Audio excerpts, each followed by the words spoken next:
Kaya nakakatuwa, di ba? Yung mga taong tumatagal sa mga pagsubok, sila yung mga malaki ang posibilidad na magtagumpay sa buhay. Hindi katulad ng mga nag-uumpisa pa lang sa pagsubok, umaayaw na tayo, konting problema, ayaw na natin. So puntahan natin yung ating theme. Winning while feeling like losing.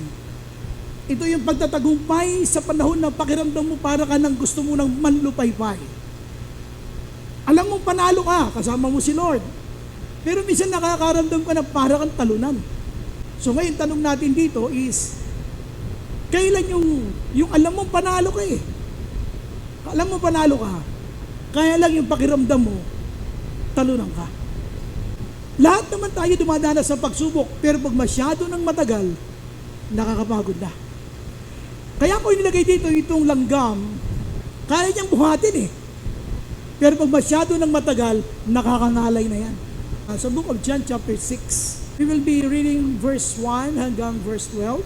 After this, Jesus crossed to the far shore of the Sea of Galilee, that is Tiberias. A large crowd followed him because they saw the signs he had performed by healing the sick. Then Jesus went up on a mountainside and sat down there with his disciples. The Jewish Passover festival was near. When Jesus looked up and saw a large crowd, he asked Philip, "Where shall we buy bread for those people to eat?" He asked this only to test him. For Jesus, already had in mind what he was going to do. Kumbaga, sinabi niya lang kay Felipe yun, tinignan niya kung ano ang reaksyon ni Felipe, pero si Lord, alam na niya ang gagawin niya. Sabi niya, it would take more than half a year's wages to buy enough bread for each one to have a bite. Another of his disciples, Andrew, si Andres, Simon Peter's brother, spoke up. Here's a boy, ibata dito, he's a boy with 5 small barley loaves and 2 small fish. But how far will they go among so many? Sabi ni Jesus, have the people sit down. O sige, paupuin nyo sila. Have the people sit down. There was plenty of grass in that place and they sat down. About 5,000 men were there. Jesus then took the loaves, gave thanks, and distributed to those who were seated as much as they wanted. Kumbaga, napakain silang lahat as much as they wanted. Kumbaga, sa ibang salin, they ate and satisfied. Sa iba, they were filled and satisfied. Dito, they ate as much as they wanted hanggat gusto nila, only. Kumbaga, yung unang-unang only na pagkain dito ay ito nasa John chapter 6. Unlimited. So, as much as they wanted. He did the same with the fish. Ngayon, sabi ng Bible, verse 12, when they had all enough to eat, he said to his disciples, gather the pieces that are left over. Let nothing be wasted. Ipunin nyo ang mga sumobra, ang mga lumabis, at huwag nyo hayaan, sabi niya, na mayroong masaya. Winning while feeling like losing. Kung ikaw ay si Felipe, let's try to feel the feeling of Philip. Do you think you would also respond to Jesus like that? Pareho kaya ang inyong response? Nakita mo yung very large crowd. Sabi mo kay Felipe, paano natin ito papakainin? Sabi ng Bible, sinabi yun ni Lord, yung problema sa kanya, pero alam na ni Lord kung ano gagawin. Ito nga nakakatuwa eh. Bago dumating sa iyo yung problema, si Lord may nakaabang ng solusyon. Yung solusyon na yun, hindi natin alam. Yung solusyon na yun, hindi mo alam, hindi natin nakikita, hindi mo nararamdaman. Ang nakikita mo, yung laki ng problema. Kaya kung minsan, katulad ito si Felipe at kasama si Andres, we feel like losers. We feel like losers. Nakakapagod ang magtagal sa ganitong uri ng problema. Alam niyo ba, marami sa atin ay hindi dapat natalo kung tumagal lang. Marami sa atin dapat ay nagtagumpay kung tumagal lang. May isang swimmer, world record yung kanyang ginagawa. World record. Napakahaba ng kanyang nilangoy. Nung mahabang-mahaba lang kanyang nilalangoy, sabi niya doon, kasi habang lumalangoy siya, yung coach niya nasa yate, nakaalalay habang siya lumalangoy. Nung panahon na give up na siya, sabi niya, tuloy mo lang. Isipin mo, doon sa kanyang kwento, he was the swimmer na nag-swim ng napakahaba. Ngayon, ang problema, eto na. May part na ng tubig na napakalamig, hindi na niya kaya lumangoy. At ang masakit, wala siyang makita. Fog lahat, fog. Pero ang maganda, yung coach niya katabi niya. Sabi ng coach niya, tuloy mo lang, no, I'm giving up. Tuloy mo lang. Sabi niya, matatapos din natin yan. Eh wala nga siya makita, fog lang. So, konti pa siyang langoy, wala nang 2 minuto, pag langoy niya, dulo na pala yun, natatakpan lang ng fog. Narating niya yung pinakadulo na finish line, kaya lang pala, hindi niya makita, natatakpan ng fog. Alam niyo, marami tayong mga tagumpay sana kung tumagal ka lang. Kung konti na lang, sabi mo sa katabi mo, konti na lang Konti na lang Ha? Marami sa atin nag-give up Konti na lang Alam niyo, maraming ganun Yung konti na lang, dapat tagumpay ka na, pero hindi ka nakatagal, nangalay ka. Ang tagal mo ng Christian wala lang answered prayer bigla ka na tumaya ulit sa loto.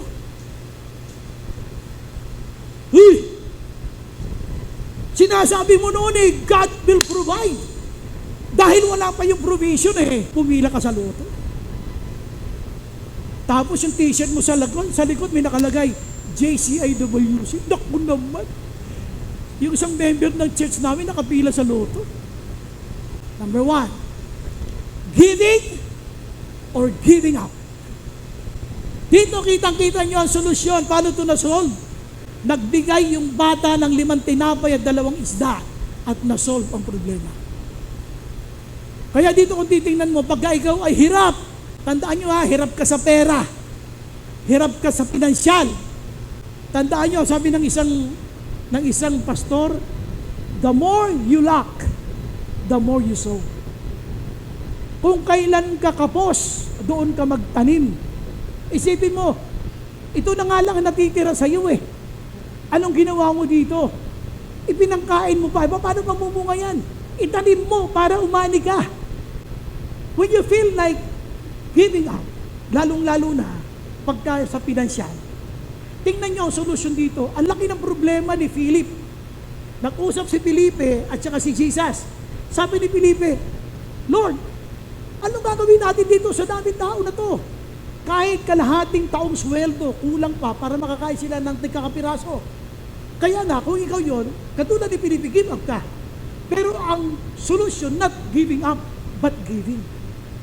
Dito, nasolve ang problema nila kasi nga, may isang bata na may 5 tinapay, 2 isda na ibinigay. At kung pamamagitan ng 5 tinapay, 2 isda, dumami yon at yun ang nag-solve ng problema ni Philip. Tanungin kita, ano ang mga problema mong pinansyal? Sometimes, contribution na naman. Pledges na naman. Sometimes we give up. Pero ang solusyon naman talaga is giving. Tingnan nyo rito When Jesus looked up and saw a great crowd coming toward him, he said to Philip, where shall we buy bread for these people to eat? Saan tayo kukuha? Ngayon sabi ng verse 6, sinabi niya ito, he asked this only to test Philip because God already had in mind what he was going to do. Hindi pa dumadating kay Felipe yung problema, alam na ni Lord kung paano isosolve ang problema. Ito yung nakakatuwa sa Panginoon Kaya nga dito, sa verse 7, tinan nyo yung angal niya, ikaw yan, ako yan, tayo yan, na umaangal pag wala ka nakikitang solusyon, mukhang imposible. The tendency is to give up. Ayan it would take more than half a year's wages to buy enough bread for each one to have a bite. I think isa kagat, hindi ubra, so he's giving up. Walang mangyayari dyan. Na-solve. Hindi giving up, but giving. Sabi ni Lord, dito, sabi muna ni Andres, he is a boy with 5 small barley loaves and 2 small fish. Maging siya, giving up din. Giving up ang solusyon nila. Tayo, pag may malaking problema, same thing. We want to give up. Hindi ko kaya yan. Anong mangyayari yan? Hindi pa nga sumusubok. Umaayaw na. Kaya sabi ng aking mentor, pag hindi mo sinubukan, sinukuan mo na. Pag hindi mo sinubukan mo na. Wala pa nga eh. Wala ka pang ginagawa. Tokis pa lang to, usap pa lang, bumibigay ka na, wala pa nga ginagawa. Kaya nga dito, sabi ni Lord, okay, sige. Jesus then took the loaves, gave thanks. Ano ginawa ni Jesus? Siya ay nagpasalamat sa Diyos and distributed to those who were seated as much as they wanted. So nakakain sila. Makakain sila ng hanggat gusto nila. He did the same with the fish. Hindi lang bread, ang sinasabing unli, pati yung isda, unli. Alam niyo, maraming problemang pinansyal ang Kristiyano na dapat ay nasolve na kung marunong ka lang magbigay sa Panginoon. Maraming problema kang pinansyal sa iyong buhay na sana ay nasolve na, matagal na, kung marunong ka lang magsole sa Panginoon. Tingnan niyo to, giving up. Ang laki ng problema. Si Andres at si Philip, ang reaction, giving up. Pero yung boy, not giving up. Ang solution niya is giving. Tanungin kita, how's your giving to the Lord? How faithful are you in giving to the Lord? Tandaan niyo, lahat ng fruit of our labor, lahat ng fruit of our labor, lahat ng iyong kinita, binigyan ka dyan ng Lord ng wisdom, ng lahat ng meron ka. Yung ikasampung bahagi nun, isosoli mo sa Kanya. Pero alam mo dito, itong batang to, sila ay nasa isang remote place. It's a hopeless scenario. It's a helpless case. May dala siyang 5 tinapay at 2 isda na ito lang ang pag-aari niya na dapat sana ay akin na lang to. Pero dahil kailangan ng Panginoon, ibinigay niya. At marami ang napagpala at na-solve ang problema doon sa kanilang kalagayan. Kaya isipin nyo pag pinagdamutan nyo ang Diyos, pinagtatagal mo ang solusyon sa problema mo. Pag pinagdamutan mo ang Panginoon, pinagdadamutan mo ang sarili mo. Kaya tandaan mo ito, ayan o. Ang kanilang solusyon ni Jesus, sabi niya, bring them here. Bring them here. Hindi pinag-uusapan kung magkano binibigay mo. As long na yan ay makarating sa kamay ng Diyos, pagpapalain niya ng Diyos. Kung bisan tinitingnan natin kasi ito lang eh. Kasi ito lang eh. Tandaan nyo, sabi ni Lord, pag pinuntahan niyo ibang sali ng Bible, nung nalaman niya kay Andres na mayroong isang bata, na mayroong 5 tinapay at 2 isda, ano ang sabi niya? Bring them here. Dalhin nyo sa akin. In other words, ano man ang sitwasyon mo, dadalhin mo lahat yan kay Lord. The issue is this. Kaya napapagod ka, nangangalay ka, nagtatagal ka sa problemang pinansyal, kaya instead na magtiwala sa Diyos, pupunta ka ulit kay Lotto, pupunta ka ulit kay Tong Eats, pupunta ka ulit sa wedding, pupunta ka sa lahat ng pwedeng sumideline na kasalanan. Babalikan mo silang lahat. Maglalaro ka ulit ng bilyar na may gustahan. Dito, tandaan nyo kung may magbigat na problema kayo pinansyal, start giving, but don't give up. Eh nga kasi nangyayari, dahil kulang, ngalay-ngalay ka na, Lord, nandiyan yan yung maniningil, Lord, nandiyan yung mamumutol, lahat nandiyan dyan eh, pagod ka na. Pero alam nyo, ang naglagay sa ganung sitwasyon, ikaw. Alam mo na sabi ng Bible, isoli mo yung dapat na para kay Lord, ayaw mo. Panay ang pangangatwiro mo, hindi kinapos ka. Ngayon kinapos ka, papagalitan mo si Lord. Alam mo na, solusyon eh. Number 2. So, ang number 2 natin, yung tinatawag ko na yung obserbahan nyo yung sa usapan. Sabi ni Andres kay Jesus, sabi niya, Lord, here's a boy with 5 small barley loaves and 2 small fish. Anong tanong niya? How far will they go among so many?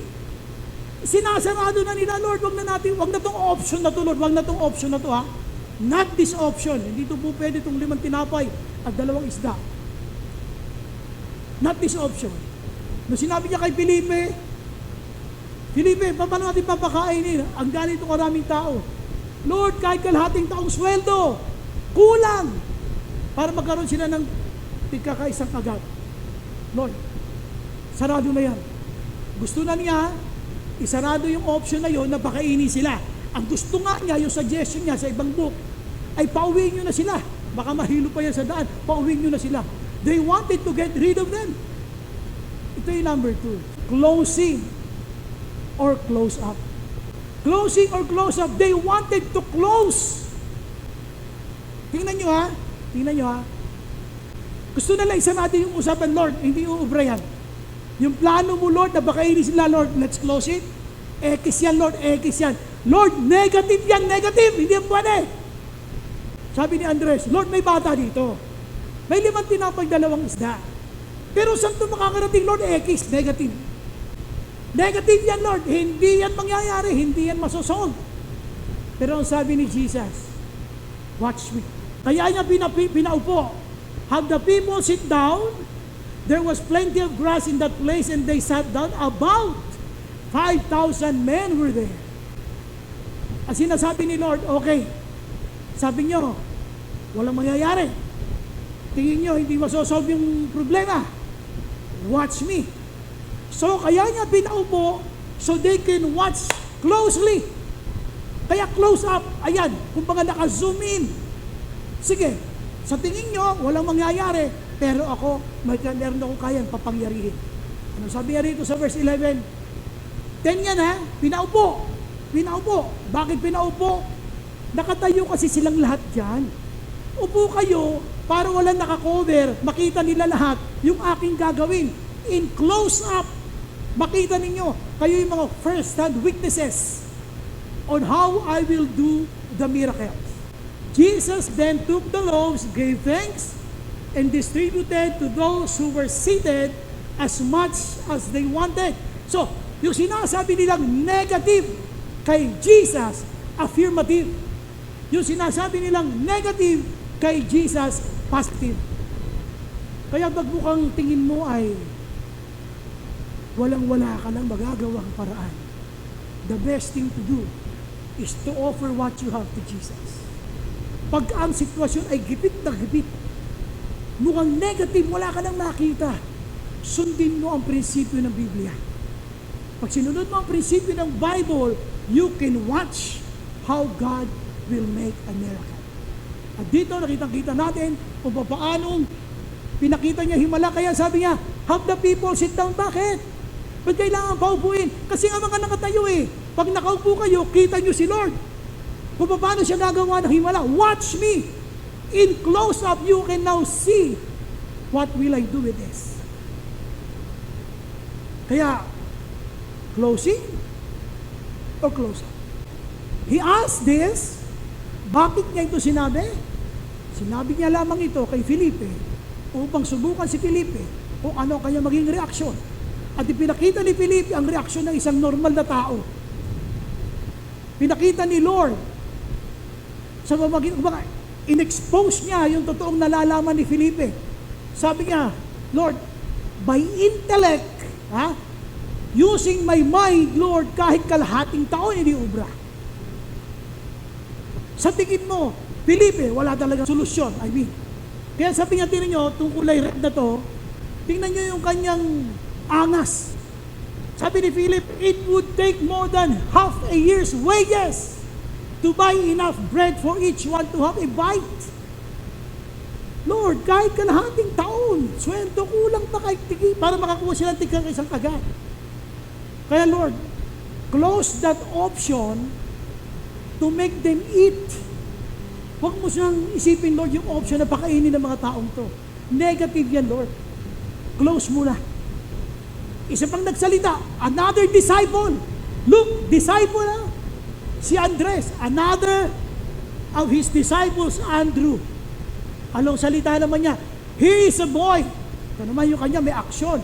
May bata dito, sabi niya, may 5 tinapay, 2 isda. Pero, but, how far will they go among so many? Lord, 5 tinapay lang, to kulang pa rin to eh. Hindi to kakasya, hanggang saan to makakarating? Bisang ganun tayo eh, Lord. Wala na eh. Nandito na lang ako, Lord. Negative na to, Lord. I-close na natin yung option na yan. Napakainin natin sila. Closing.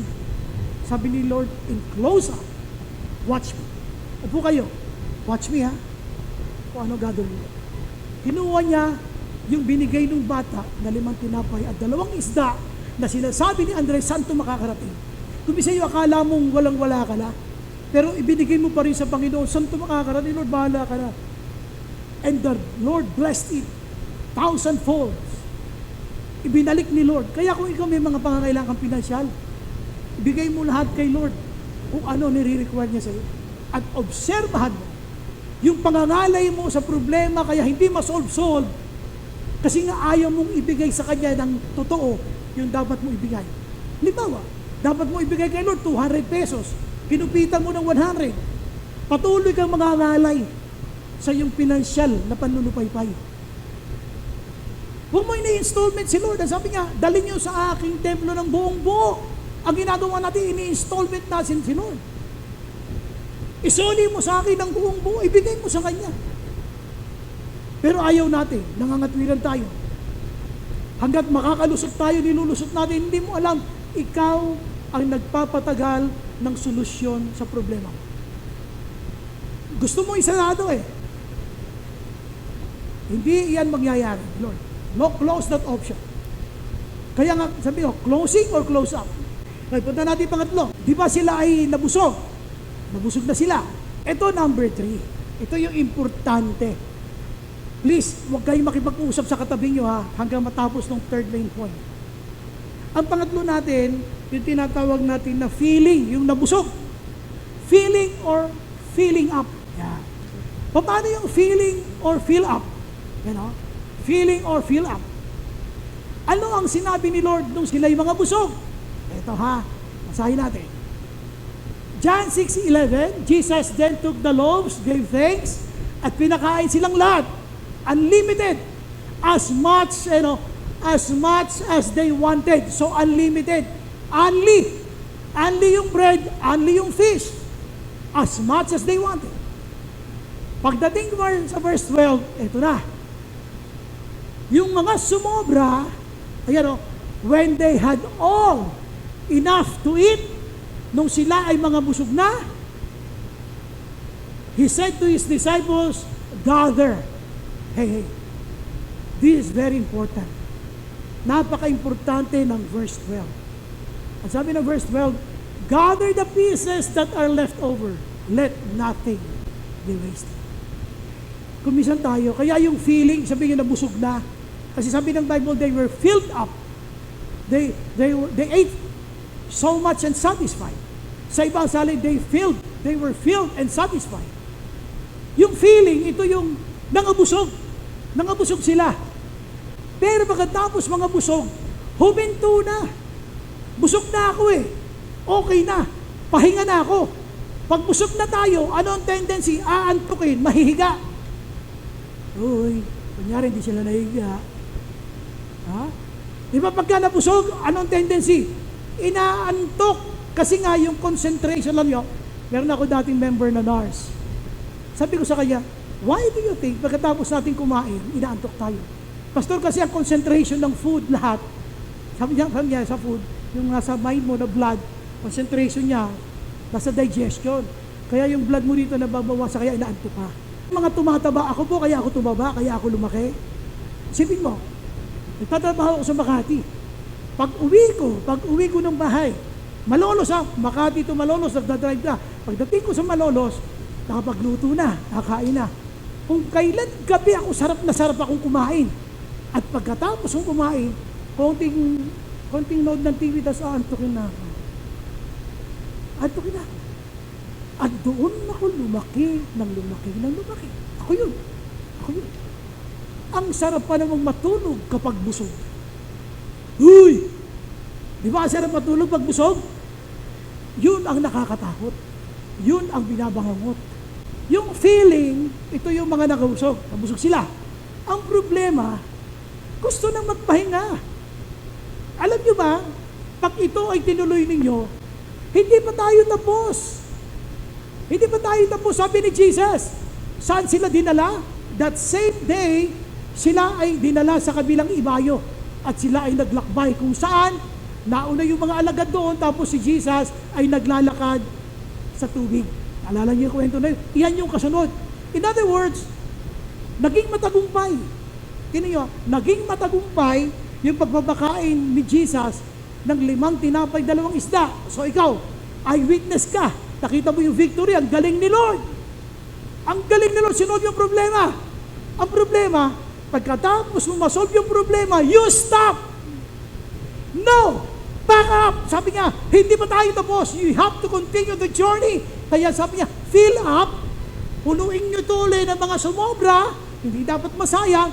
Kailangan punuin nyo yan sapagkat maglalakbay pa tayo. Magagamit yung mga pagkain niya yan sa ating paglalakbay. Sa bawat tagumpay, huwag kang manunupay-bay sapagkat may kasunod na paglalakbay. Huwag kang hihinto. Don't stop.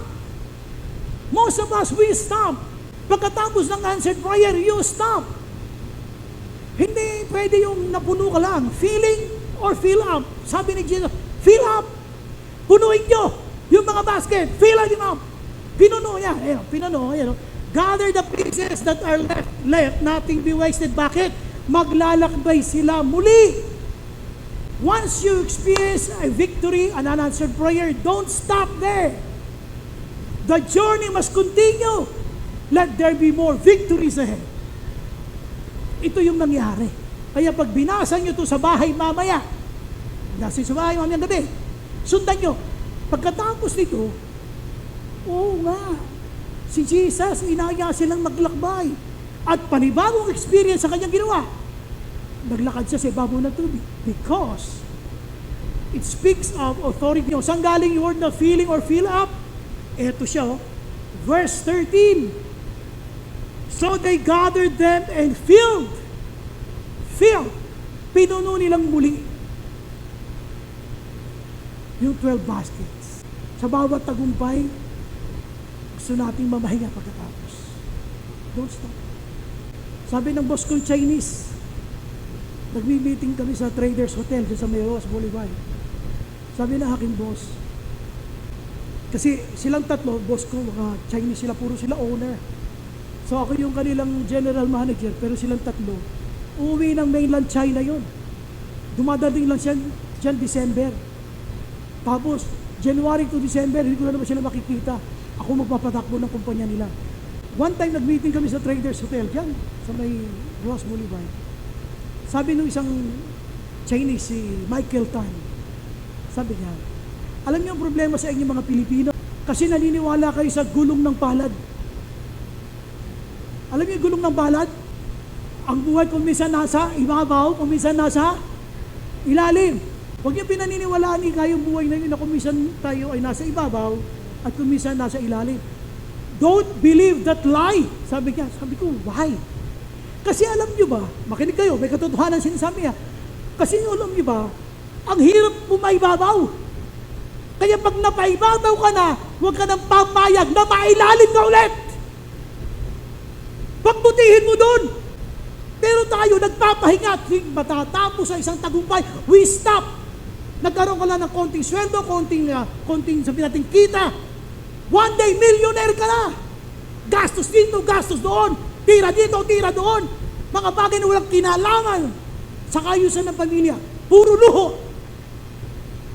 Kaya bandang huli kinakapos tayo. Huwag kang magsayan. Ayun o. Anong sabi nga dito? Let nothing be wasted. Marami kang sinayang na pinagkatiwala sa ni Lord na pera, pinansyal, na kung saan mo lang ginamit. Kaya nauubusan ka. Konting kita. Biglang magbabago ng lifestyle. Dati namang umiinom ka ng 3-in-1. Ngayon, Starbucks na. Wow! Umarte ka na. Tapos pag sinabi yung Starbucks, yung nakatagilid yung lane. Starbucks na. Oo naman. Bakit? Kumita ka lang ng konti, nagkaganon ka lang. Let nothing be wasted. Matuto kang magsinop. Let nothing be wasted. Magbalakbay pa tayo eh. Hindi nyo alam yon. Pero alam ko, kasi aayain ko kayo, kaya pagkatapos ito, sundan ninyo, naglakbay sila ulit. At ang pinapakita dito, Hindi lang kayo dapat nangabusog. Sabi niya, fill up. Punuin niyo itong mga basket na to. Huwag kayong magsasayang tayo, ganun. Minsan nagtitira tayo ng pagkain. Uy!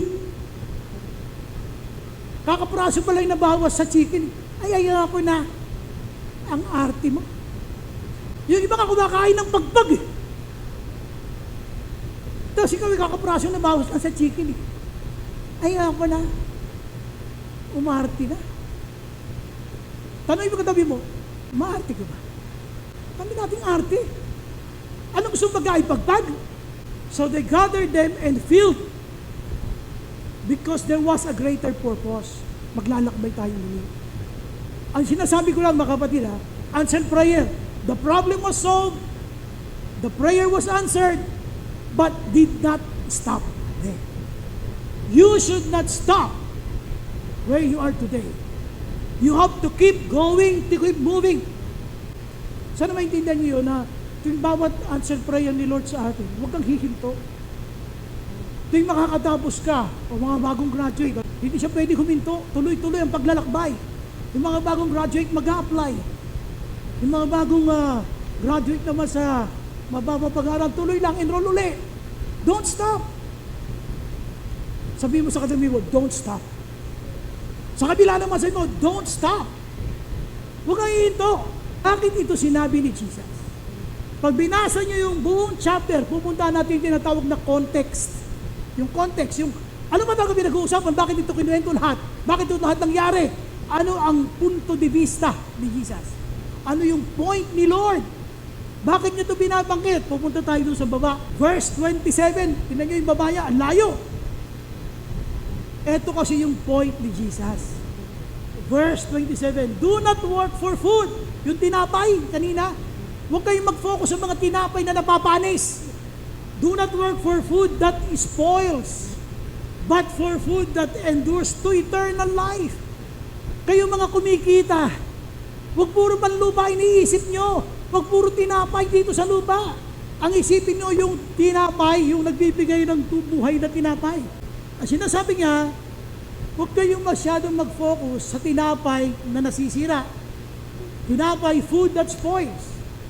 Ang dapat mag-focusan natin, sabi niya, ay yung mga bagay na may kinalaman na walang hanggan. Ayaw natin ng eternal. Gusto natin puro temporal, yung nahahawakan natin. Gusto natin yun, ayaw natin ng mga bagay kung sa gawain ng Diyos, ayaw natin lahat yan. Bakit kailangan ka mag-focus dito? All eyes here, please. Bakit mo kailangan mag-focus sa mga bagay na spiritual? Ito sabi niya, for on Him, kay Jesus, binigay ng God the Father yung tinatawag na seal of approval. Ano yun? For on Him, God the Father has placed His seal of approval. Sapagkat ibinigay ng Diyos Ama kay Jesus yung selyo ng pagsang-ayon. Ayan o, selyo ng pagsang-ayon. Seal of approval. Ano yun? Ano yung tinatawag na seal of approval? Two things. Para lang maintindihan nyo. Yung seal of approval, ito yung tinatawag na authority and authenticity. Pag sinabi authority, yung pagiging makapangyarihan ng ating Diyos. Tandaan nyo kahit anong gustuhin mo dito sa lupa, hindi mangyayari pag hindi inaprubahan ng Diyos. Kasi nasa Kanya yung seal of approval. Kaya pag nag-pray ka sa pangalan ni Jesus, pag inapprove yan ni Lord, walang sino man na pwede kang pahintuin. Pag inaprubahan ng Diyos, walang sino man na pwedeng tumanggi yan kasi aprobado yan ni Lord. Nasa Kanya yung seal of approval. So, ang sinasabi niya, anything that you desire, mapalupa man yan, mapang-physical. Ano yung panlupa? Yung problema nila sa tinapay kanina. So, temporal yon, temporal. Ito man ay mapunta sa eternal. Ang nag-a-approve sa mga bagay na temporal at eternal ay ang Diyos. Kasi nasa Kanya yung tinatawag na seal of approval. Anong prayer request mo? Bakit wala pang sagot? Kasi wala pang approval si Lord. Ano ang mga hinihingi mo sa Kanya? Ano yung mga prayer request mo? Bakit wala pang sagot? wala pa yung approval ng Diyos. Don't stop. Kapag natapos ng answered prayer, don't stop pag mayroong tagumpay. Tuloy-tuloy tayo. It takes a great God to possess a great faith. I'm no longer